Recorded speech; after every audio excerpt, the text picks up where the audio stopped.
नमस्कार, जय हिंद।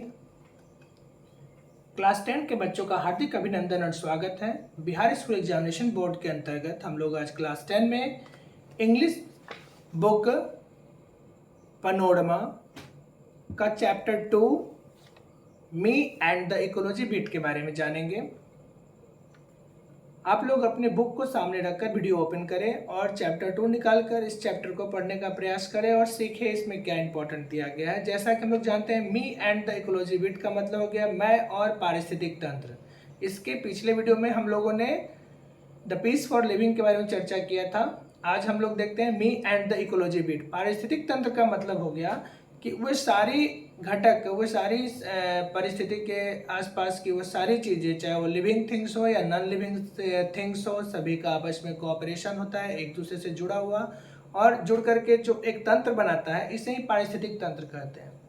यानी कि साइंस चैप्टर में आप लोग पढ़े हैं इकोलॉजी सिस्टम के बारे में, तो साइंस चैप्टर में लोग पढ़े हैं कि पारिस्थितिक तंत्र का मतलब हो गया कि अगल बगल आसपास के परिवेश जो एक दूसरे से इंटर रिलेटेड होते हैं, कनेक्टेड होते हैं और जुड़ करके आपस में मिल करके वहाँ के इकोसिस्टम को डेवलप करते हैं, वहाँ जीवन जीने के अनुकूल कार्य करते हैं, जहाँ पर एक कॉम्बिनेशन ऑफ लिथोस्फेयर, जैसे कि हाइड्रोस्फेयर हो गया, एटमॉस्फेयर हो गया, एरोस्फेयर हो गया, ये सभी पारिस्थितिक तंत्र बनाते हैं, जहाँ पे अर्थ संबंधित हो गया, वाटर और ट्रीज, तीनों का आपस में जुड़ाव हो गया, यानी कि पेड़ पौधा, नदियाँ, तालाब, पहाड़, ये सभी मिलकर के सजीव वस्तुएं, निर्जीव वस्तुएं, living things, non living, they cooperate to each other, depend from each other and these all are combined with each other and called ecosystem.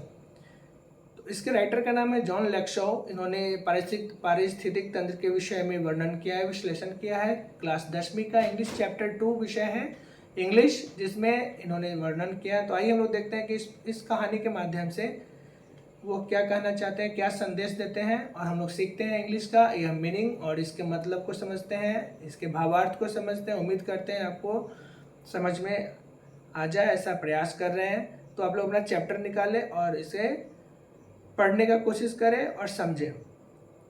तो जॉन लैक्सो इसके राइटर हैं, वो क्या लिखते हैं, आइए चलिए हम लोग इस बुक में देखते हैं कि वो क्या कहना चाह रहे हैं मी एंड द इकोलॉजी बिट में। तो आइए पढ़ते हैं। जॉन लैक्सो प्रेजेंट लेशन, मतलब जॉन लैक्सो के द्वारा लिखा गया यह वर्तमान में जो लेशन है, जो आपके सामने लेकर उपस्थित है, प्रेजेंट लेशन, मतलब यह जो दिया गया पार्ट है मी एंड द इकोलॉजी बिट, मतलब मैं और पारिस्थितिक तंत्र, ब्रिंग्स आउट, जो कि ला रहा है, बताना चाह रहा है। ब्रिंग्स मतलब हो गया ढोना, बताना या लाना, आउट जो है बता रहा है। हाउ द इशू मतलब कैसे किसी समस्या ऑफ प्रिजर्विंग इन्वायरमेंट, मतलब वातावरण के संरक्षण को कैसे बचाया जा सके, वातावरण की सुरक्षा कैसे किया जा सके, इसके विषय में बताया जा रहा है कि issue of preserving environment and saving ecology, मतलब पारिस्थितिक तंत्र की सुरक्षा हम कैसे करें।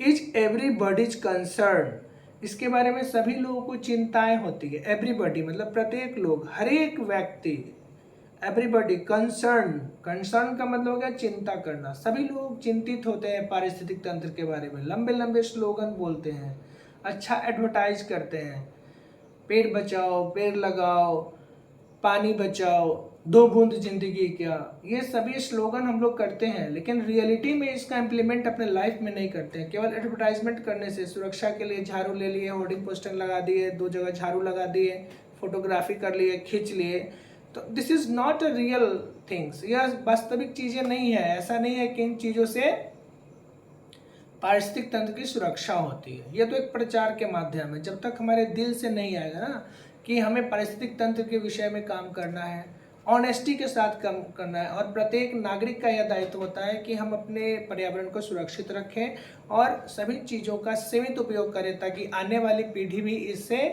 लाभ उठा सके। तो ये अपने दिल से और ऑनेस्टी के साथ सभी नागरिकों का कर्तव्य होता है। केवल लंबा प्रवचन करने से ही हम पारिस्थितिक तंत्र को सुरक्षित नहीं रख सकते हैं। तो सभी लोग इसके विषय में चिंता करते हैं एंड डिफिकल्ट टू सॉल्व, लेकिन इस समस्या का समाधान करना बहुत ही कठिन हो जाता है। सभी लोग बोलते हैं, होर्डिंग पोस्टर लगा लेते हैं, बड़े बड़े प्रवचन देते हैं, अच्छा खासा इस पे स्पीच चलता है कि जीवन, अभी गर्मी इतनी बढ़ी हुई है, तो गर्मी बढ़ने के पीछे क्या कारण है, लोग पेड़ नहीं लगा रहे हैं। पारिस्थितिक तंत्र के साथ गुड बिहेवियर नहीं है लोगों का, सभी अपने अपने कार्यों के अनुरूप कार्य करते हैं, बड़े बड़े बिल्डिंग फैक्ट्रीज इत्यादि लग रही है, इंडस्ट्रियलाइजेशन बढ़ रही है, प्लांटेशन की कमी हो रही है, जिस कारण से क्या हो रहा है कि पारिस्थितिक तंत्र पे प्रभाव पड़ रहा है। अतिवृष्टि हो रही है, कभी बारिश ही खत्म हो गया, सुखाड़ हो गया, कभी अनावृष्टि हो जाता है, कभी गर्मी का मौसम में बहुत ज़्यादा गर्मी पड़ रही है, अभी जो 50 के नियर अबाउट पहुंच रहा है, 46 डिग्री सेल्सियस टेम्परेचर है। तो सोच के देखिए इतना लू और गर्मी टेम्परेचर बढ़ रहा है, क्यों?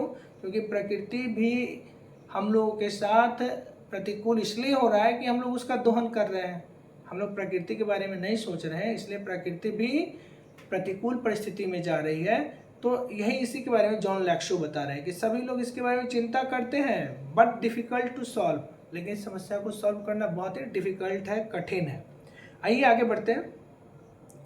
Preaching about ecology is easy. अभी तुरंत आप लोगों को बताया, प्रीचिंग का मतलब हो गया भाषण देना। तो प्रीचिंग अबाउट इकोलॉजी मतलब इस पारिस्थितिक तंत्र के विषय में भाषण देना बहुत ही आसान है।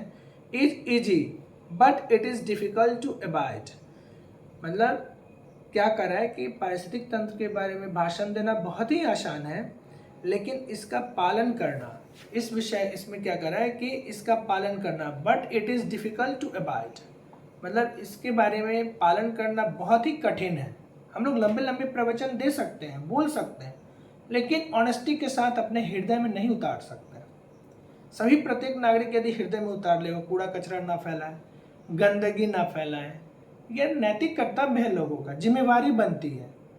तो हमें शिक्षा के माध्यम से हम केवल प्रवचन ना दें, बल्कि इस चीज़ को इम्प्लीमेंट करें। अब जहाँ जितनी ज़रूरत है उतना ही उपयोग करें। ऐसा यदि हम करने लगेंगे तो एक सभ्य नागरिक और प्रकृति का इको फ्रेंड मतलब फ्रेंड बन जाएंगे, दोस्त बनेंगे। और प्रत्येक लोग थोड़ा थोड़ा करके यदि प्रकृति के बारे में सोचना शुरू करें ना, तो ये सिस्टम जो है बहुत ही अनुकूल हो जाएगा, तो जो परेशानियाँ होती है वो नहीं आती। चलिए आगे देखते हैं। By the rules of ecology preservation मतलब ये डिफिकल्ट है, बट इट इज़ डिफिकल्ट, कठिन है। टू अबाइड मतलब पालन करना। The rules of ecology preservation मतलब पारिस्थितिक तंत्र की सुरक्षा के नियमों को पालन करना बहुत ही कठिन है। इसके बारे में यहाँ तक हम लोग समझ गए। अब देखते हैं आगे क्या है। तो बहुत ही रोचक कहानी हमें लगता है कि एक अच्छा कहानी हमें सुनने को मिलेगा, और इस तरह से इसके विषय में हम लोग जानेंगे और आप लोग पढ़ना भी सीखेंगे कि मी and the ecology bit chapter 2 English class 10। तो चलिए लेसन में देखते हैं क्या कह रहा है। Sure it is hard to get people to work for ecology. देखिए क्या कर रहा है, श्योर इट इज हार्ड मतलब वास्तव में सत्य है कि यह बहुत कठिन है। To get people to work for ecology मतलब लोगों के लिए बहुत कठिन है कि पारिस्थितिक तंत्र के लिए वो काम करे। Everybody is in favour of it सभी लोग इसके फेवर में होते हैं, सभी लोग इसके अनुकूल ही कार्य करना चाहते हैं, सभी लोग इनके बारे में अच्छी बातें करते हैं। सभी लोग चाहते हैं कि ना भाई ये सुरक्षा तो होनी चाहिए, गर्मी हो रही है तो हाँ भाई हो रही है, सुरक्षा होनी चाहिए, पेड़ लगाओ, जीवन बचाओ, सब लोग भाषण देंगे, लेकिन कोई एक पेड़ नहीं लगाएंगे। पेड़ लगाने के लिए सब लोग भाषण देंगे, जनता जनार्दन से लेकर नेता तक सभी लोग बोलेंगे, लेकिन एक पेड़ कोई लगाएंगे भी नहीं, और लगाएंगे तो उसका एडवर्टाइजमेंट ज़्यादा करेंगे। पेड़ लगाने से पहले ही 5 बार उसका फोटोग्राफी होगा कि यहाँ पेड़ लगाया, कैसा पेड़ लगा, उसका केयर हो रहा है कि नहीं लगा, जिस पेड़ को मैंने लगाया क्या वो पेड़ पकड़ा या नहीं, वह पेड़ वास्तव में हो रहा है या नहीं, इसके बारे में कोई नहीं सोचेगा। सीधे पेड़ लिया, लगा दिया, फोटोग्राफी हो गई, एडवर्टाइजमेंट हो गया, उसको हम पब्लिश कर दिए, उसके बाद उस पेड़ को बकरी खा गया। तो ये चीज़ है कि केवल प्रचार करने से नहीं होता है, इसलिए बोले दिल से होता है। वर्क फ्रॉम हार्ट, दिल से होता है कि भाई हम पेड़ लगाएं तो उसको 3 साल तक सुरक्षा भी रखें, जो मैंने पेड़ लगाया उसमें पानी पटाए। तो क्या करें कि people to work for ecology, ये बहुत ही कठिन काम है जो लोग पारिस्थितिक तंत्र के विषय में कार्य करें। Everybody is in favour of it but nobody wants to do anything about it, लेकिन कोई भी इसके बारे में कुछ करना नहीं चाहता है। सभी लोग दिल से चाहता है कि भैया ये काम होना चाहिए, लेकिन इसके बारे में कोई कार्य नहीं करता। एटलीस्ट आई एम डूइंग, अब लेखक बोल रहा है कम से कम मैं तो कर रहा हूँ, जॉन लैक्शो बोल रहे हैं एटलीस्ट आई एम डूइंग मतलब मैं कम से कम मैं कर रहा हूँ। आई एम डूइंग समथिंग, मैं कुछ इसके लिए कर रहा हूँ, पारिस्थितिक तंत्र के लिए मैं कुछ कर रहा हूँ। Going around telling people what they should do, मतलब अपने आसपास के लोगों को कहता हूँ कि आप पारिस्थितिक तंत्र के लिए कुछ करिए, मतलब व्हाट दे शुड डू, वे इसके लिए क्या कर सकते हैं, जो लोग हैं आसपास के वह इसके लिए क्या कर सकते हैं। But all I get is a lot of back talk, यानी अब देखिए क्या कर रहा है कि बट ऑल आई गेट, लेकिन मैं पाता हूँ क्या, is a lot of back talk, मतलब मैं किसी लोगों को बोलता हूँ ना कि आप पारिस्थितिक तंत्र की सुरक्षा के लिए कुछ कार्य करिए या फिर आप इसका सुरक्षा कीजिए, तो वो मुझे ही समझा देते हैं। बैक टॉक का मतलब हो गया उसी तरह का जवाब देना, जैसे मैं बोला कि भैया आप पेड़ पौधा लगाइए तो बोला आप लगा लो, सुरक्षा कीजिए तो आप कर लीजिए, है ना, आपको भी करना चाहिए। तो बैक टॉक का मतलब हो गया कि उसी तरह का जवाब देना, फिर से मतलब जैसा मैं बोल रहा हूँ ना उसी जवाब को रिप्लाई करना। मैं बोलूँ कि आप पेड़ लगाइए तो उधर से भी आया कि हाँ चलिए आप भी लगा लीजिए, तो बैक टॉक मतलब उसी तरह का जवाब देना। तो मैं लोगों को यदि बोलता हूँ ना कि आप पेड़ लगाइए तो वह भी मुझे उसी तरह का जवाब देता है। बैक टॉक मतलब मुझे भी जवाब देता है कि ठीक है आप भी लगाइए। तो ये राइटर मुझे जो लेखक है ना, वो जिसको भी सजेस्ट करते हैं अपने आसपास के लोगों को बोलते हैं पेड़ लगाने के लिए या फिर पारिस्थितिक तंत्र को सुरक्षित रखने के लिए, तो वो सभी लोग इन्हें अगल बगल के लोगों को जाकर जब ये समझाते हैं कि भाई पेड़ लगाइए, चाहे सुरक्षा कीजिए, गंदगी नहीं फैलाइए, तो मुझे बैक टॉक मुझे ही समझाते हैं कि आप भी ऐसा कीजिए, आप भी ये कर सकते हैं। चलिए आगे देखते हैं। I have this paper route, अब देखिए राइटर जो है ना जॉन लैक्शो बोलते हैं I have this paper route. Paper route का मतलब हो गया कि जो न्यूज़पेपर को पहुंचाता है ना, डोर टू डोर जो ऐसा भेज न्यूज़पेपर डालता है उसी को बोलते हैं paper root.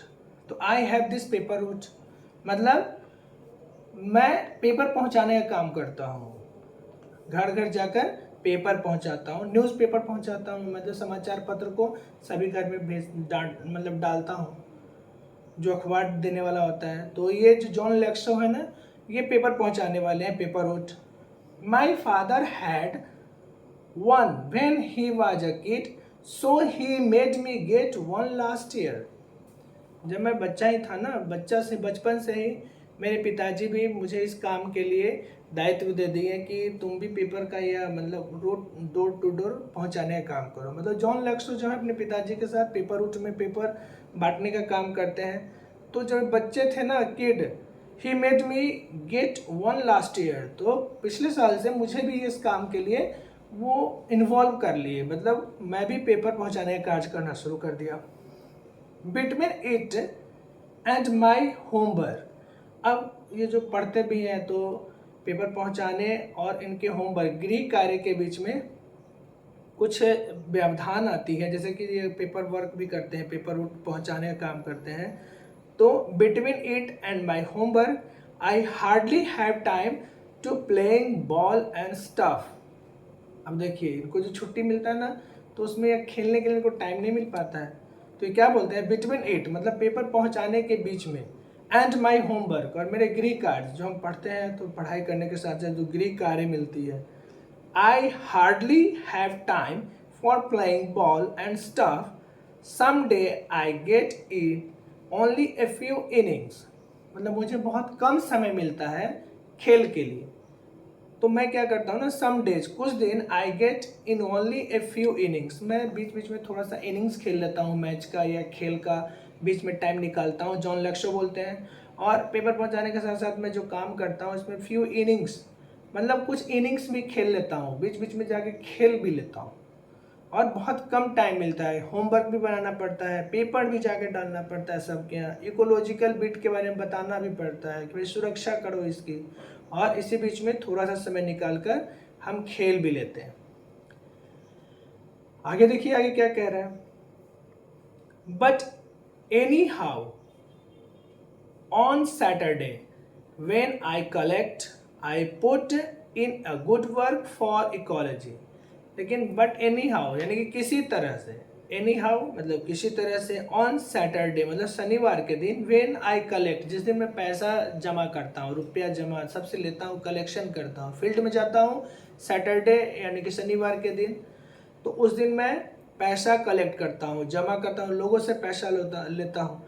I put in a good work, और इसके साथ साथ मैं एक अच्छा कार्य भी कर लेता हूँ, एक अच्छे कार्य को भी इसके साथ में जोड़ लेता हूँ, कर लेता हूँ। फॉर इकोलॉजी मतलब पारिस्थितिक तंत्र के लिए भी मैं शनिवार का दिन निकालता हूँ और सोचता हूँ। लाइक लास्ट सैटरडे मॉर्निंग, जैसा कि पिछले शनिवार की सुबह में, लास्ट सैटरडे मॉर्निंग मतलब पिछले शनिवार की सुबह में, it was a good collecting day, यह बहुत ही अच्छा पैसा संग्रह करने का, कलेक्टिंग मतलब लोगों से पेपर के बदला जो होता है ना वो पैसा मैं जमा कर रहा था, तो it was a good collecting day, यह एक बहुत ही अच्छा पैसा जमा करने वाला दिन था। I had just turn spring and a lot of people were outside.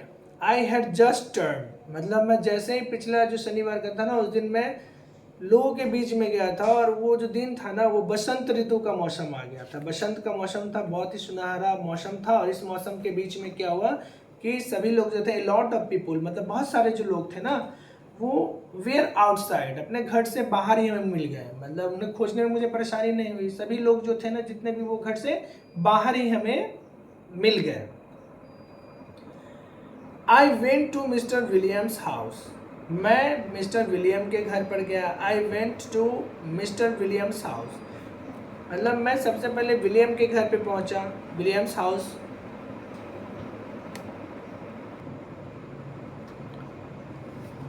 तो इसमें क्या बताया कि I went to mister Williams house, मैं मिस्टर विलियम के घर गया।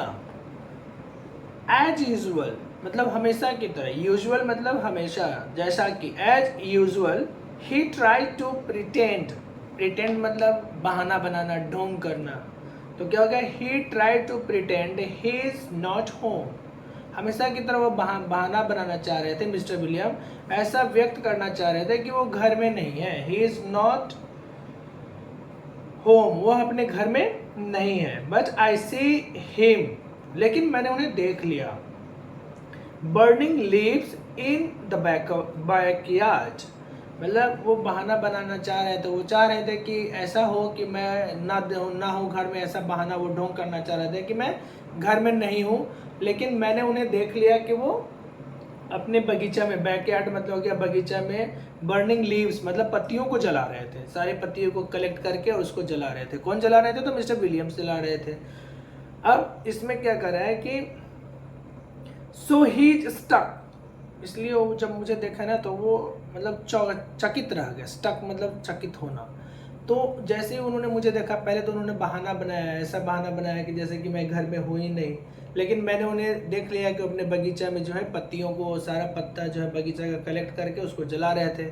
लेकिन जैसे ही उन्होंने मुझे देखा, सो ही स्टक, मुझे देखकर उन्हें आश्चर्य हो गया, चौंक गए, चकित हो गए।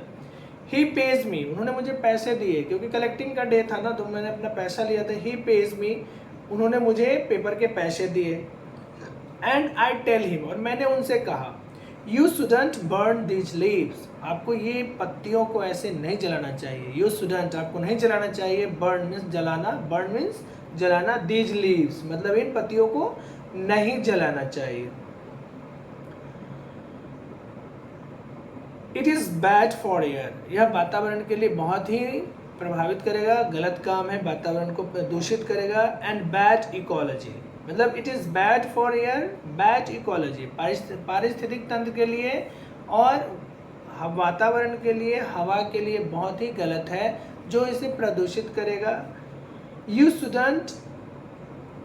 Should make a composite pile like we do, आपको ना एक खाद कंपोस्ट बनाना चाहिए। कंपोजिट पाइल का मतलब हो गया कि जहाँ पे सभी को कंपोस्ट में जमा करके और उसको गला करके और खाद बनाना, जैसे जितने अपशिष्ट पदार्थ है ना उसको कहीं एक जगह गार्बेज यानी गड्ढा में डाल दें और कंपोस्ट बना दें, मतलब वो अपने आप सड़ेगा, गलते गलते वो कंपोस्ट बन जाएगा और खाद बन जाएगा। तो ये जो है ना, जॉन लैक्शो ये मिस्टर विलियम्स को बोलते हैं कि you should make A compost, आपको ना एक खाद कंपोस्ट बनाना चाहिए, कंपोस्ट बनाना चाहिए पाइल लाइक वी डू, जैसा कि हम लोग अपने यहाँ बनाए हुए कंपोस्ट बनाए हैं, उसमें सारे जितने भी अपशिष्ट पदार्थ हैं, जो अनयूज्ड पदार्थ है, उसको उसमें डाल के हम लोग खाद बनाते हैं। लाइक वी डू, जैसा हम लोग करते हैं।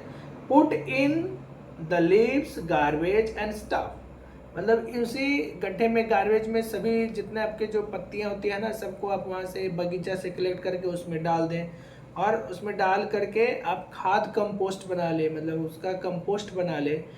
गुड फॉर द गार्डन, और ये जो होगा ना आपके बगीचा के लिए बहुत अच्छा होगा, उसको एक जैविक खाद मिल जाएगा, खाद से उसका मतलब बगीचा के लिए बहुत अच्छा होगा, प्रदूषण भी नहीं फैलेगा। यानी कि मिस्टर विलियम्स के यहाँ ये गए पैसा कलेक्शन करने के लिए, और उनको एक उपदेश दे दिए कि आपको इस तरह से पत्ती नहीं जलाना चाहिए, पत्तियाँ जलाने से पारिस्थितिक तंत्र खराब होगी, वातावरण दूषित होगा, आपको हमारे जैसा ही कंपोस्ट बना लेना चाहिए, जहाँ पे सबको स्टोर करके आप रखते हैं और जमा करके उससे आप जो आपकी गार्डन के लिए बहुत ज़्यादा फायदेमंद होता है, आपका गार्डन ही बहुत अच्छा हो जाता है, वहाँ पे जैविक खाद उसको मिल जाता है, और इस तरह से वह आपको भी मेरे जैसा ही करना चाहिए। तो ये उपदेश दे दिए जॉन लैक्शो। अब क्या कर रहे हैं कि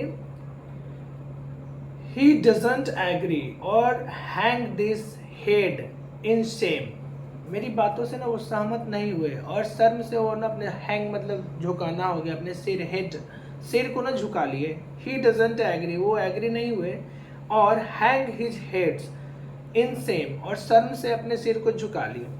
ही सेज, उन्होंने कहा, मतलब सिर झुका, फिर उन्होंने बोला, that compost pile is your job, मतलब वो तुम्हारा काम है, जो तुमने अपने बगीचा में जो खाद कंपोस्ट बनाया है ना, वो तुम्हारा एक जॉब है, कार्य है, ड्यूटी है। योर जॉब एट होम, मतलब तुम्हारे घर का वो एक कार्य है, वो जो तुम बना रहे हो ना कंपोस्ट पाइल, तो वो एक जॉब है। जिम इजंट इट, जिम क्या ऐसा नहीं है, मतलब उससे तुम पैसा कमाते हो, तुम यदि जॉब मतलब ये तुम्हारा काम है कि तुम अपने बगीचा में कंपोस्ट बनाए हो, और उस कंपोस्ट से यदि तुमको कोई फायदा हो रहा है, ये तुम्हारा ड्यूटी है, जॉब है, इसलिए तुम ऐसा कर रहे हो, तो इजंट इट, क्या ऐसा नहीं है जिम? यस आई से प्राउडली, अब जो ये राइटर है वो बोलते हैं यस, हाँ जरूर जरूर, आई से प्राउडली, मतलब मैं पूरे गर्व के साथ कहा कि मेरा ये काम है, मैं ये करता हूँ, मेरा काम है, मैं इकोलॉजी के लिए, या फिर मैं यह मेरा ड्यूटी है। Which would shock the idea I hate nothing with compost which I do. अब देखो इस तरह का, इसमें क्या बोल रहा है कि which would shock the idea, इस तरह के जो आइडिया है ना, मुझे शॉक मतलब हमें डाल देता है, चौंकाता है। I hate working with compost, मुझे भी कंपोस्ट के साथ काम करने में नफरत होती है। विच आई डू, जो कि मैं करता हूँ, लेकिन मेरा यह नेचर है, स्वभाव है, मैं चाहता हूँ कि मैं कंपोस्ट बनाऊँ, मैं इकोलॉजी को डेवलप करूँ, इसलिए मैं इस वर्क से नफरत करता हूँ, फिर भी मैं इसे करता हूँ। I do it. अब क्या करें, मिस्टर विलियम सेज, अब फिर मिस्टर विलियम बोले, जिनके यहाँ ये जो गए हैं ना, बोल रहे हैं, well done, you take a little more trouble with it. अच्छा ठीक है, चलो ठीक है, लेकिन इसके साथ ही तुम जो कंपोस्ट बनाते हो ना, इससे तुम एक और ट्रबल, लिटिल मोर ट्रबल, मतलब एक और परेशानी में तुम डाल देते हो।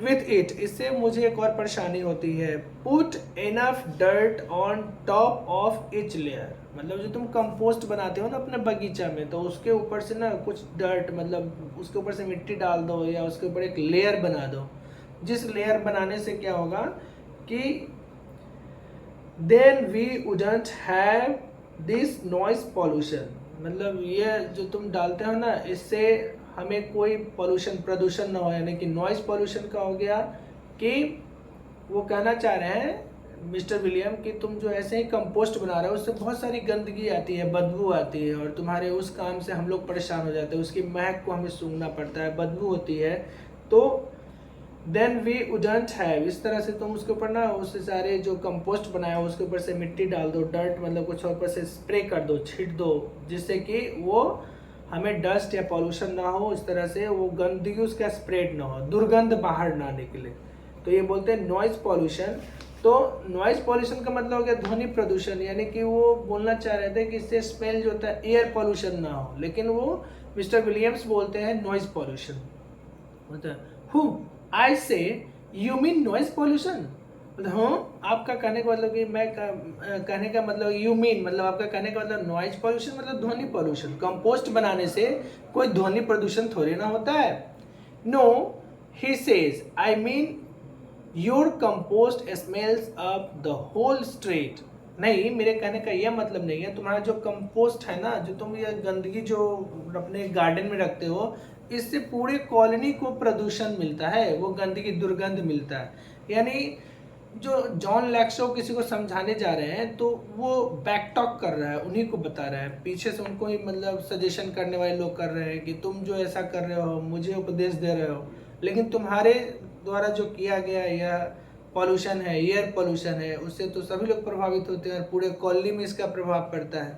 तो देखिए कितना मज़ेदार बात है कि ये मिस्टर विलियम्स इनको उल्टा समझा के भेजते हैं। आगे देखिए क्या कहता है, माई फीलिंग्स आर हर्ट, मतलब मेरी भावनाओं को चोट पहुंचा, मतलब वो मुझे ही उल्टा समझा रहे हैं। हम उनको बता रहे हैं कि इकोलॉजी को आप सुरक्षा कीजिए, तो मुझे ही मेरी भावनाओं को चोट पहुंचा।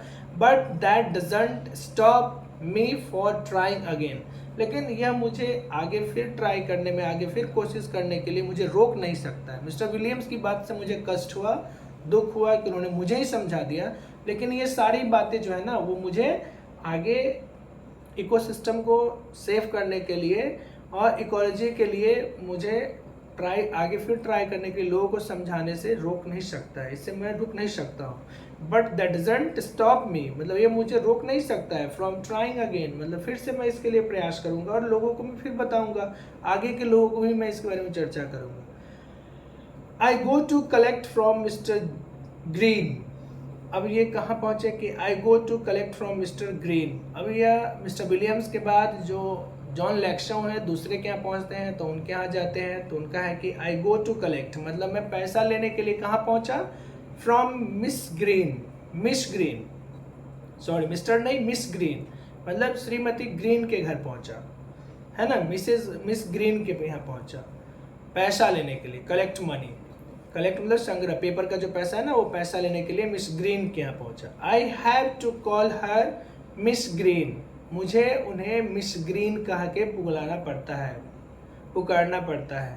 Because if I call her Mrs she says she doesn't have change to pay me, लेकिन मैं जैसे उसे मिसेज यानी कि श्रीमती कह के बुलाऊंगा तो उन्हें मुझे पैसे देने के लिए मतलब खुदरा पैसा नहीं है। जैसे ही मैं उसे मिसेज ग्रीन कहता हूँ ना तो गुस्सा हो जाती है, मतलब चिढ़ जाती है और वो ऐसा कहती हैं, सी सेज वह कहती हैं, सी डजंट हैव, उनके पास नहीं है, चेंज टू पे मी, मतलब खुदरा पैसा उनके पास नहीं है जो मुझे पेमेंट कर सके, पैसा दे सके। यानी कि मैं उन्हें मिस ग्रीन कहूँ तो मुझे पैसा मिल जाता है, लेकिन मिसेज ग्रीन बोलूँ तो वो मुझे ऐसा रिप्लाई करती है कि उनके पास पैसा देने के लिए नहीं है, उनके पास चेंज नहीं है, इसलिए वो गुस्सा आ जाती है। अब यहाँ पर देखने वाली बात है कि मिस किसको बोला जाता है, तो मिस का मतलब हो गया वो सारी महिलाएं, मतलब लड़कियां जिनकी शादी ना हो, कुंवारी लड़कियों को मिस कहा जाता है। लेकिन मिसेज कहा जाता है जो विवाहित होती हैं, जिनकी शादी हो जाती है उनको मिसेज श्रीमती कहा जाता है। लेकिन मिस का प्रयोग हम लोग दोनों में कर सकते हैं, या फिर कुंवारी के लिए बोल सकते हैं या फिर शादीशुदा के लिए भी बोल सकते हैं, कॉमन टू ऑल हो सकता है। अमूमन जो कुमारी होती है उन्हें मिस कहते हैं और शादीशुदा जो हो जाती हैं उनको मिसेज कहते हैं। तो जो ये मिस ग्रीन है ना, इनको यदि मैं मिसेज ग्रीन बोलूँ, ऐसा लेखक महोदय बोल रहे हैं कि मिसेज ग्रीन जब मैं बोलूँगा ना तो उनके पास पैसा ही नहीं रहेगा, मतलब वो हमें बहाना कर देंगे, चेंज मेरे पास नहीं है, पैसा मेरे पास नहीं है, मैं पैसा खुदरा नहीं है, मैं पैसा नहीं दूंगी। लेकिन जब मैं मिस ग्रीन बोलता हूँ तो मुझे पेमेंट कर देते हैं। अब आगे देखिए, सी इज पुटिंग हर गार्बेज, वो क्या कर रहे थे, मिस ग्रीन अपने गंदगी को out from the weekly pickup on Monday, मतलब शनिवार के दिन वह साप्ताहिक जो था ना वो अपने घर की गंदगी को, जितने भी गंदगी होते, सी इज पुटिंग हर गार्बेज, अपने सारी गंदगी को ना, वो घर का एक सप्ताह का गंदगी उसको क्या करते थे कि out for the weekly pickup on Monday, जो सोमवार के दिन नगर पालिका का जो आता है ना वो प्रदूषण वाला, जो सभी के यहाँ से गंदगी कलेक्ट करता है, कूड़ा कचरा, तो उसके लिए वो नगर पालिका के पिकअप के लिए जो मंडे के मंडे आता है उसके लिए वो रखती है। She goes away on weekends, और वो प्रत्येक सप्ताह ना, सप्ताह के अंत में वीकेंड्स में बाहर घूमने जाती है। अवे मतलब हो गया बाहर जाना, घूमने, वीकेंड मतलब सी गोज अवे, वो घर से बाहर जाती है, ऑन वीकेंड्स मतलब प्रत्येक सप्ताह में वो घर से बाहर घूमने के लिए जाती है। So on Saturday and Sunday we have to look at the big plastic garbage bag on her lawn. इसलिए we have to look Saturday and Sunday. So on मतलब उस वीकेंड में घूमने चली जाती है, सप्ताह के अंत में सैटरडे संडे को घूमने चली जाती है। इसलिए क्या होता है कि Saturday and Sunday we have to look, मैं देखता हूँ कि एट द बिग प्लास्टिक, बड़ा सा प्लास्टिक का थैला में, बड़े प्लास्टिक के थैला में, garbage bags on her loan, उनके बरामदे में, घर के बाहर बरामदे में, और लोन में मतलब बगीचा बरामदे में, खुले हुए जगह पर बहुत बड़ा गंदगी का एक भरा हुआ प्लास्टिक रहता है, मतलब प्लास्टिक का एक जो कूड़ा वाला जो होता है उनके लोन में दिखने को मिल जाता है। But I don't say anything about it, लेकिन मैं इसके बारे में उनसे कुछ भी नहीं कहता। I just look at the garbage, मतलब उनके बरंडा में जो वो लोग रख देती हैं वीकेंड के अंत में, जो घर का जितना भी कूड़ा कचरा है उसको रख देती हैं मिसेस ग्रीन, उसके बारे में मैं उन्हें कुछ नहीं कहता है। But I just look at the garbage, मैं उस गंदगी को देखता रहता हूँ कि भाई वो गंदगी वहाँ पे क्यों रखती है, वहाँ लोन में डाल दी। शी सेज टू मी, उन्होंने मुझसे कहा, go pick up that gum wrapper you throw on my lawn. अब वो मुझसे कहती है गो एंड पिक अप, मतलब जैसे मैं मिस ग्रीन के पास पहुंचा ना, तो वो मुझसे कहते हैं, शी सेज टू मी, उन्होंने मुझसे कहा, go pick up, go and pick up मतलब जाओ और उठाओ, दैट गम रैपर मतलब वह जो तुम च्युइंगम जो खाते हो ना उसका रैपर, मतलब उसका जो बाहर का जो भाग च्युइंगम जो निकालते हैं और उसका जो बाहर का क्या बोलते हैं, खोली जिसको बोलते हैं, रैपर मतलब च्युइंगम खा लिए और उसका जो बाहर का जो हो गया उसे च्युइंगम रैपर को you throw on my lawn, जिसे तुमने फेंक दिया ऐसे ही, जैसे टॉफ़ी खा ली और टॉफ़ी का ऊपर का जो पन्नी हो गया, रैपर हो गया, उसको ऐसे ही वो जो आया कौन आया, ये जो राइटर है जो उनके घर में पैसा सुनने के लिए आया, तो वो च्युइंगम खा लिए और च्युइंगम का जो रैपर है उनके लोन में मतलब उनके बरंडा में मैदान में ऐसे ही फेंक दिए। तो जो ये मैम है मिस ग्रीन, वो बोलती है कि जाओ और उसे जाके चुनो, ये च्युइंगम का रैपर जो तुमने फेंक दिया मेरे लोन में, put it on one of the plastic bags, और उसे उठा करके उस प्लास्टिक बैग में डाल दो, जब मैंने वहाँ पे प्लास्टिक बैग डाला है उस पर डाल दो। यानी कि ये दूसरे को प्रवचन दे रहे हैं, सिखा रहे हैं कि भाई प्रदूषण नहीं फैलाना चाहिए, गंदगी नहीं फैलाना चाहिए, स्वच्छ रहना चाहिए, और खुद च्युइंगम खा करके और उसका जो बाहर का खोली है उसको ऐसे ही फेंक दिए।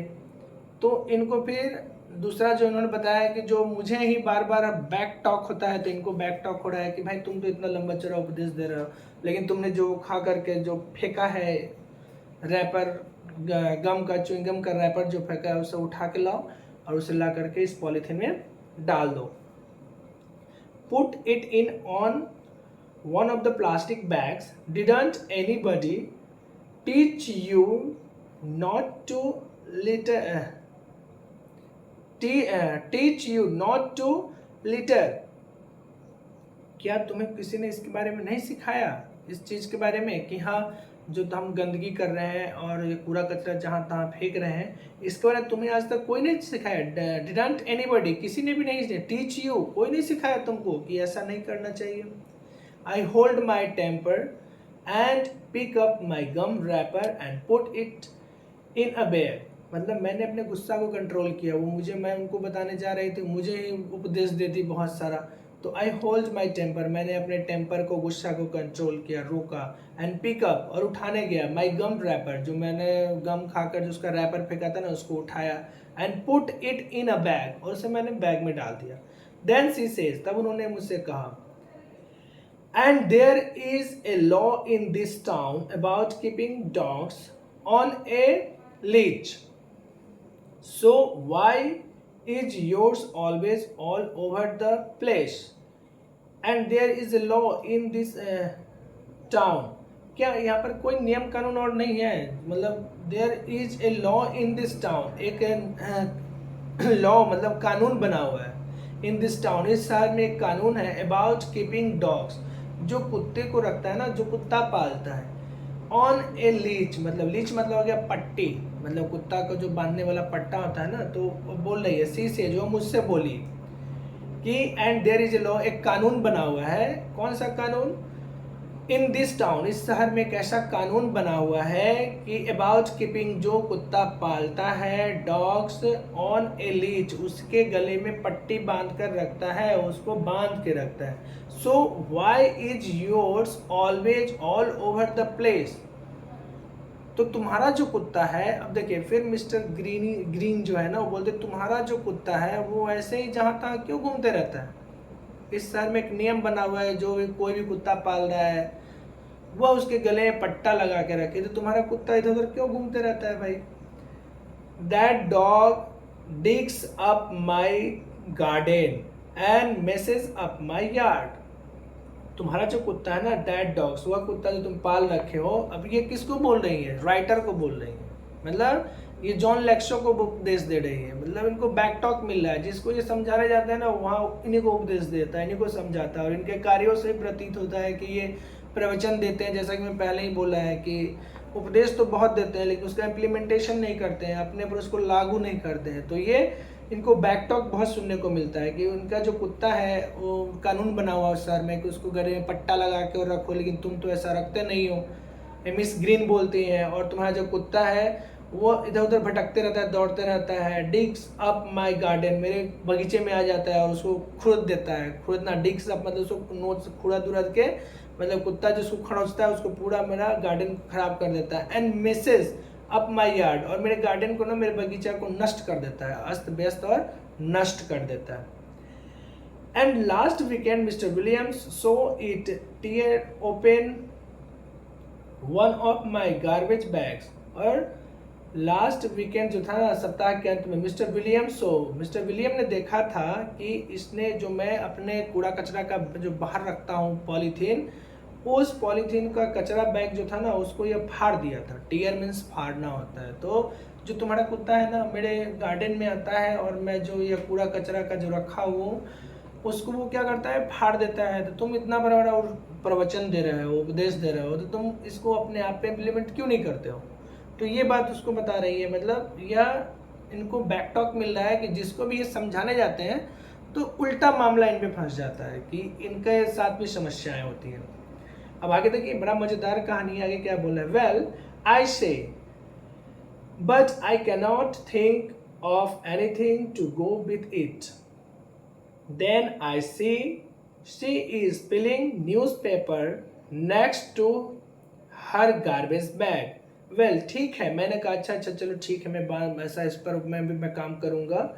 आई से, मैंने कहा ठीक है मैं देखता हूँ, but I cannot think to anything to go with it, लेकिन मैं सोच रहा था कि ऐसा, मतलब जो मैं कहना चाह रहा हूँ उस पर कोई पालन क्यों नहीं करना चाहता। देन आई सी, उसके बाद लेखक फिर देखते हैं क्या कि she is peeling newspaper next to her garbage bag, मतलब मैंने देखा क्या कि मैं तो न्यूज़पेपर कलेक्ट कर, जो पैसा कलेक्ट करने गया तो मैंने देखा जो पहला न्यूज़पेपर था ना, पाइलिंग करना, सी इज पाइलिंग न्यूज़पेपर, वो जो थी ना वो कचरा बैग में न्यूज़पेपर, जो मैं पिछला न्यूज़पेपर था हर गार्बेज बैग हुआ, उस कचरा के बैग में न्यूज़पेपर को भी डाल रही है, यानी कि न्यूज़पेपर जो पुराना हो गया था ना उसको भी वह कचरा के बैग में डाल रही है।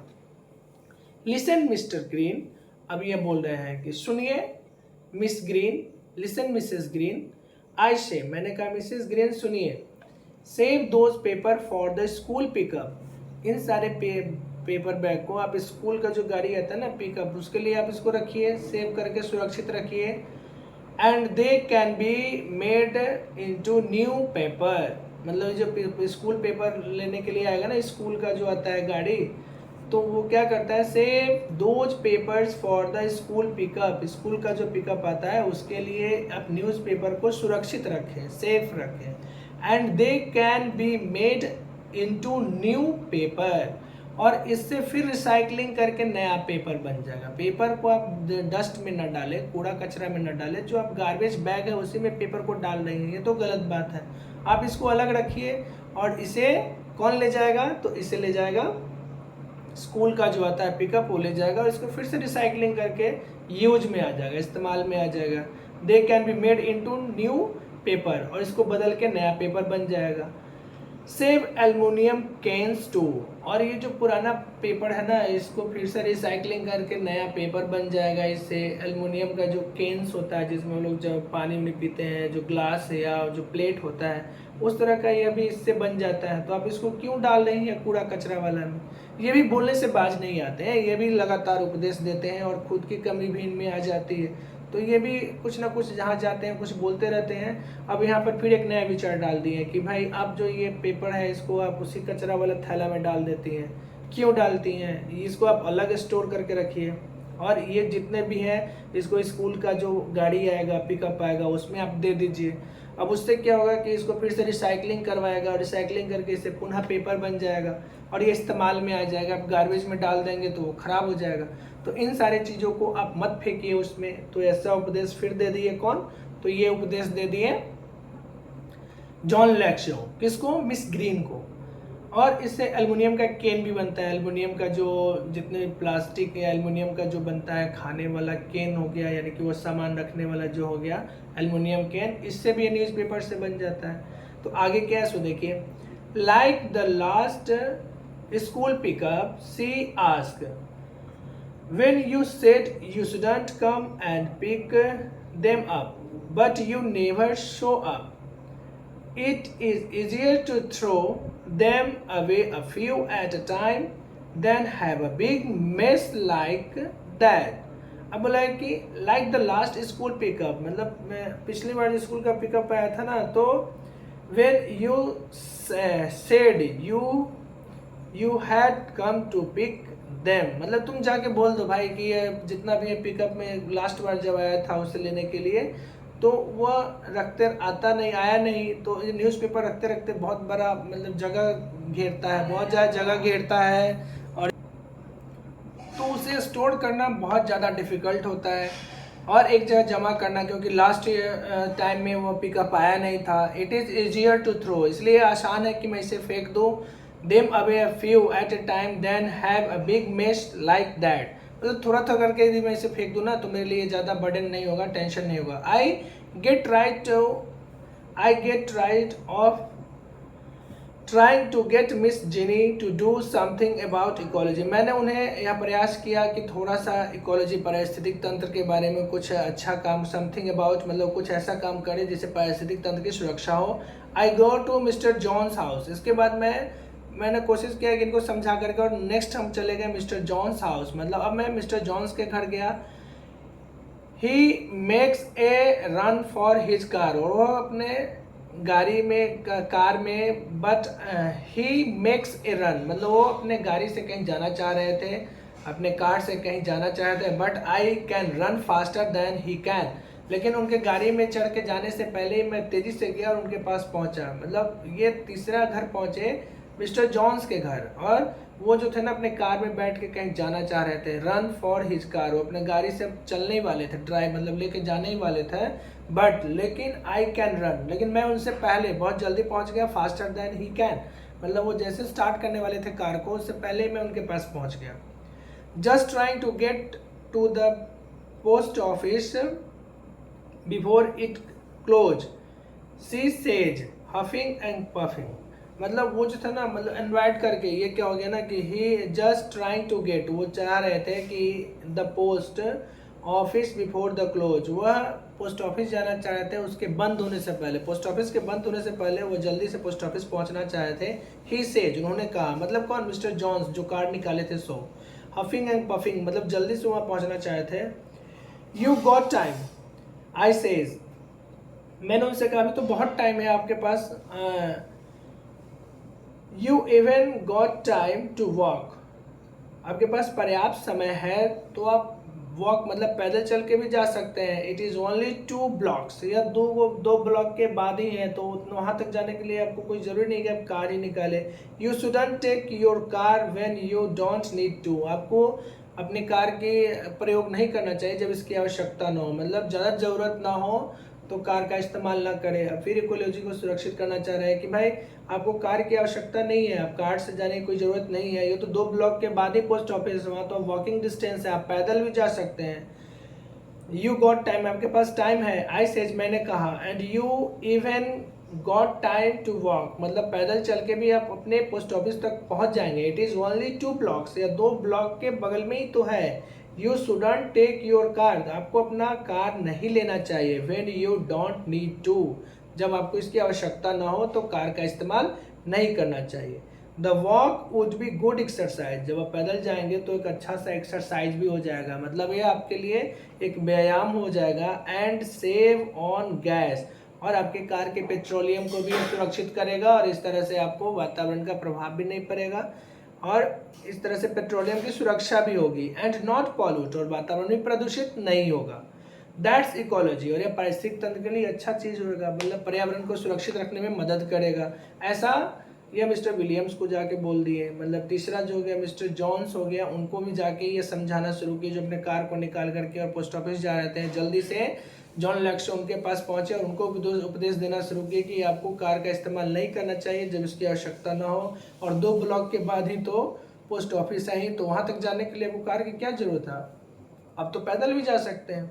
और जब पैदल जाएंगे तो 2 चीज़ें होंगी, एक तो आप एक्सरसाइज कर लेंगे, आपका व्यायाम हो जाएगा, walking is a good exercise, तो व्यायाम भी हो जाएगा, और दूसरा यह हो जाएगा कि आपका जो गाड़ी का जो फ्यूल है, गैस है, वो भी बच जाएगा, और तीसरा हो जाएगा क्या कि वातावरण भी प्रदूषित नहीं होगा, और यह पर्यावरण के लिए अच्छा कार्य हो जाएगा, इकोलॉजी को ऐसे सुरक्षा होगी।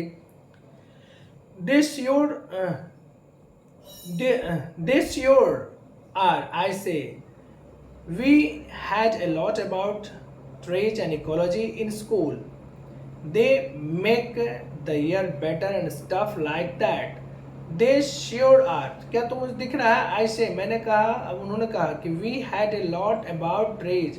मेरे पास बहुत सारे पेड़ हैं, पेड़ पौधे हैं, इकोलॉजी और पर्यावरण को मैं सुरक्षित रखता हूँ। इन स्कूल, अपने विद्यालय में मैंने बहुत सारे वृक्षों को लगाया है, बहुत सारा है जो पर्यावरण को सुरक्षित रखता है। They make the year better, और वो जो है ना हवा को बहुत अच्छा मतलब सुरक्षित रखता है, अच्छा बना के रखता है। एंड स्टफ लाइक दैट, और प्रदूषित होने से बचाता है। मतलब वहाँ जो तुम्हें दिख रहा है ना वो पेड़ जो वहाँ पे स्कूल के पास है, वो सब वातावरण को अच्छा बनाता है। See that there over there, he says pointing to where there isn't any tree. अब जो था ना इनको फिर बता रहा है, किसको, ये लेखक महोदय को फिर जो है मिस्टर जॉन्स बता देंगे। सी दैट, वहां देखो, see that tree over there, वहां देखो वहां बहुत सारे पेड़ है ना।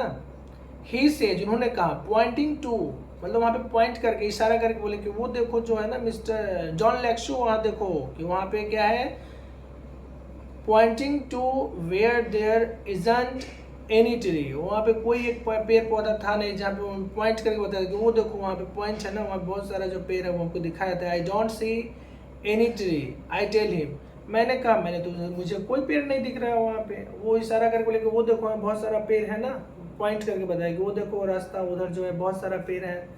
तो ये लेखक महोदय कहते हैं आई डोंट सी, मुझे तो कोई पेड़ नहीं दिख रहा है, एनी ट्री, मुझे कोई पेड़ नहीं दिख रहा है। आई टेल हिम, मैंने उनसे कहा, ऑफ कोर्स नॉट, हाँ हाँ तुम्हें नहीं दिखेगा, क्यों नहीं, तुम्हें तो नहीं दिखा। ही सेज, उन्होंने मुझसे कहा, एंड नो ग्रास एयरलियर, वहां पर घास भी नहीं है, तुमको पेड़ भी नहीं दिख रहा है और घास भी नहीं दिख रहा है, because you made a path there, talking a shortcut from mister, talking a shortcut from Mrs Green, मतलब तुम्हें जो इस रास्ता में कोई पेड़ नहीं दिख रहा है ना, और वहाँ पर कोई घास भी नहीं दिख रहा है। अब देखिए ये फिर इनको बता रहे हैं कि एंड नो ग्रास आइदर, वहाँ पर कोई घास भी तुम्हें नहीं दिख रहा है, बिकॉज यू मेड, क्योंकि तुमने वो वहाँ पे एक रास्ता बनाया, यू मेड ए पाथ, मतलब तुमने एक पगडंडी का रास्ता बना दिया। They are talking a shortcut from Mrs Greens, मतलब मिसेस ग्रीन के घर से तुमने जो शॉर्टकट ले लिया ना, शॉर्ट रास्ता, मतलब खेते खेते या बीच से जो पगडंडी से रास्ता बना लिया, उस रास्ता से वहाँ के जो भी पेड़ पौधे और घास है वो सारे नष्ट हो गए। There was a little tree just standing to get bigger, वहाँ पर ना उस जहाँ तुम रास्ता बना दिया वहाँ पे छोटे छोटे पेड़ बहुत सारे थे और वो सभी खड़े थे, मतलब just starting to get bigger, और वो बड़ा होने ही वाला था।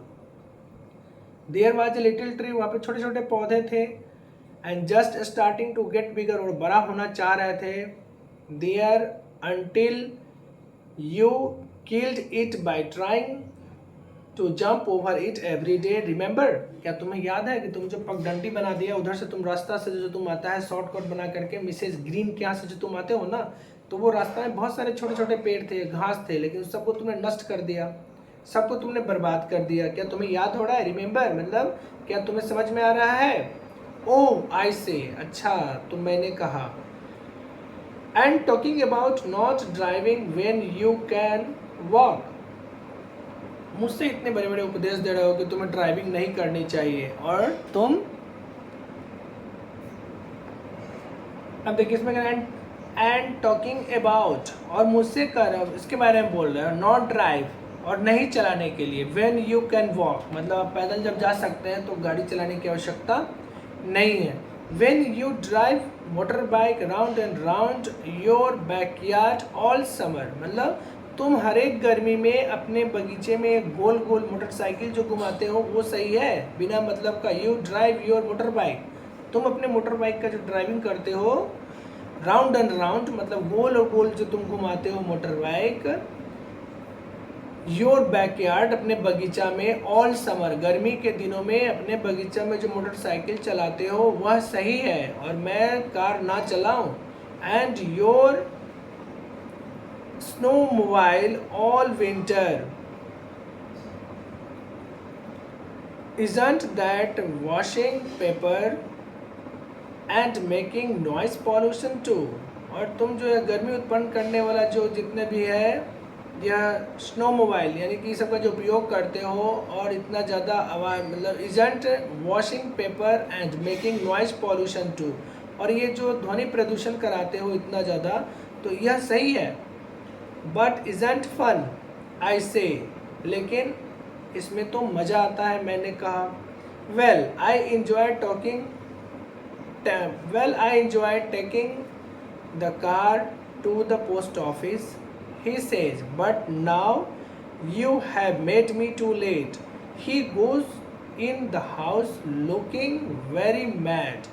अब इतना बात करके वेल आई एंजॉय टॉकिंग, अब क्या मैं मज़ा लेना चाह रहा था, मैं कार से जा करके वहाँ पे अपने कार्य को करना चाह रहा था, मैं जाना चाह रहा था टू द पोस्ट ऑफिस जाना चाह रहा था। ही सेज, उन्होंने कहा, बट नाउ, लेकिन अब जो है, you have made me too late, तुमने मुझे बहुत लेट कर दिया, विलम्ब कर दिया। ही गोज्ड इन द हाउस, और वो अपने घर में चले गए, लुकिंग वेरी मैड, और पागल की तरह देखते हुए वो अपने घर में चले गए, मुझसे मतलब बात करते हुए, और वो गुस्सा करके जो थे अपने घर में चले गए, क्योंकि बोले कि तुमसे बात करते करते मुझे लेट हो गया, अब मैं जाके क्या करूँगा, तो बहुत लेट हो गया। देन आई रिमेंबर, तब मुझे याद आया, ही हैजंट पेड मी, उन्होंने मुझे पैसा तो नहीं दिया, but I decide to wait until next Saturday, और मैंने यह निर्णय किया कि चलो मैं अगले सैटरडे तक, शनिवार तक का इंतज़ार कर लूँगा, क्योंकि मैं पहले उनको इतना ज़्यादा उपदेश दे दिया, उनको जाने से भी रोक दिया कार चलाने से, तो मैं अगले सैटरडे तक इंतजार कर लूँगा। At least I made him not pollute with his car for once, कम से कम मैंने उन्हें आज तो कार चलाने से रोक दिया ना, आज वो अपने गाड़ी को नहीं चला पाए, और इस तरह से मैं क्या है कि पॉल्यूशन होने से तो बचा लिया, मतलब इकोलॉजी को, इकोसिस्टम को, जो इकोलॉजी है उसको पॉल्यूशन होने से बचा। I made him not pollute, मैंने उन्हें पॉल्यूशन नहीं करने दिया। When his car for once, और जो कार से जो प्रदूषण होने वाला था उससे मैंने रोक लिया। I don't talk to the rest of my route about ecology, अब मैं पारिस्थितिक तंत्र के बारे में अपने रूट में बात करना नहीं चाह रहा था। आई डोंट टॉक, मुझे अब बात नहीं करना है, टू द रेस्ट मतलब बाकी लोगों के साथ, ऑफ माई रूट जो मेरे पेपर के रूट में आते हैं ना, उनसे मुझे अब बात करने की आज की ज़रूरत नहीं थी। अबाउट इकोलॉजी, पारिस्थितिक तंत्र के बारे में, it is very boring work, यह बहुत ही ज़्यादा बोरिंग काम है। दिस इकोलॉजी बीट मतलब पारिस्थितिक तंत्र की सुरक्षा के बारे में बताना मेरे लिए ज़्यादा हार्ड वर्क हो गया। But when I go home, लेकिन जब मैं अपने घर पे गया, I see my mother using the electric mixture, मैं जैसे ही अपने घर में गया तो मैंने अपनी माँ को देखा कि वो इलेक्ट्रिक मिक्सचर का उपयोग कर रही है, मतलब बिजली से जो मिक्सचर चलता है ना, वो जो क्या बोलते हैं मिक्सी मशीन, वो मशीन से वो काम कर रही थी। You should do that with your old एक बेटर। आपको ना जो हाथ से सिलवट होता है उससे आपको इसका काम करना चाहिए। अपनी माँ को भी उपदेश देते हैं कि यू शुड डू, आपको करना चाहिए that with your old bake eater. हाथ से पीसने वाला जो मसाला पीसने वाला होता है ना, उससे आपको मसाला पीसना चाहिए। आई पॉइंट आउट हर, मैंने उन्हें निर्देश दिया, आउट टू हर, मैंने उनसे इन बातों के बारे में निर्देश दिया। सेव ऑन इलेक्ट्रिसिटी, मतलब बिजली की बचत करना चाहिए। Women use too many electric things, महिलाएं जो होती है ना वो बहुत ज़्यादा इलेक्ट्रिक सामान का इस्तेमाल करती है। जितने भी इलेक्ट्रिक सामान, बिजली की खपत बहुत ज़्यादा करती है। Womens are use many electric things, वस्तु जो इलेक्ट्रिक से चलती है ना उसकी महिलाएं बहुत ज़्यादा इस्तेमाल करती हैं। She says in a very cold voice, तब जो माँ है ना सी सेज, उन्होंने कहा इन अ वेरी कोल्ड वॉइस, मतलब बहुत ही मीठा आवाज़ में वो मुझसे बोली। So who watch TV 27 hours a day around hair, अच्छा ये बताओ कि कौन है जो 27 घंटा 27 आवर्स 27 घंटा एक दिन में 27 घंटा टीवी कौन देखता है अराउंड हेयर। यहाँ पर ये बताओ कि मतलब 24 घंटा का दिन होता है, लेकिन माँ बहुत प्यार से समझाती है। अच्छा ये बताओ कि 27 घंटा टीवी कौन देखता है घर में, हम तो काम कर रहे हैं तो तुम हमें उपदेश दे दिया कि आपको सिलवट पर मसाला पीसना चाहिए, और तुम जो कि 27 घंटा बैठ के टीवी देखते हो अराउंड हेयर, घर में बैठ के टीवी देखते हो, क्या यह सही बात है? और is that some other kind of electricity, क्या यह बिजली की बर्बादी का कोई मतलब यह एग्जाम्पल नहीं है? और is that some kind of other kind of electricity, क्या यह बिजली से अलग चलती है जो तुम करते हो, जो 27 घंटा टीवी देखते रहते हो, तो तुम्हारा कोई मतलब नहीं, और मैं मसाला पीस रही हूँ तो तुम इलेक्ट्रिसिटी बचाने की बात कर रहे हो। See what I mean, nobody willing's to do anything about ecology except me. अब यहाँ पर जो है ना सी आई मीन मतलब मेरे कहने का मतलब है कि नोबडी विलिंग्स, कोई कुछ नहीं करना चाहता है, टू डू एनीथिंग्स मतलब कोई भी काम करना, अबाउट इलेक्ट्रिसिटी, अबाउट इकोलॉजी मतलब पारिस्थितिक तंत्र के बारे में कोई कार्य करना नहीं चाहता, एक्सेप्ट मी मुझे छोड़कर, मतलब जो लेखक है उन्हें छोड़कर कोई इलेक्ट्रिसिटी के बारे में कार्य करना नहीं चाहता है। And nobody listen to me, और कोई मुझे सुनना भी पसंद नहीं करता, कोई मेरी बातों को सुनना भी पसंद नहीं करता है। मतलब ये कितना रोचक और मज़ेदार कहानी था, कितना मज़ेदार था। आप लोग इसे ज़रूर पढ़ें और ध्यान से सुने, और अपने बुक को निकाल करके 1 by 1 इसको सुनते जाए, बहुत मज़ा आएगा और आप एक बार में सीख जाएंगे। वीडियो आपको कैसा लगा? Thank you so much, bye bye, take care, like subscribe और शेयर करना ना भूलें। थैंक यू, जय हिंद, जय भारत।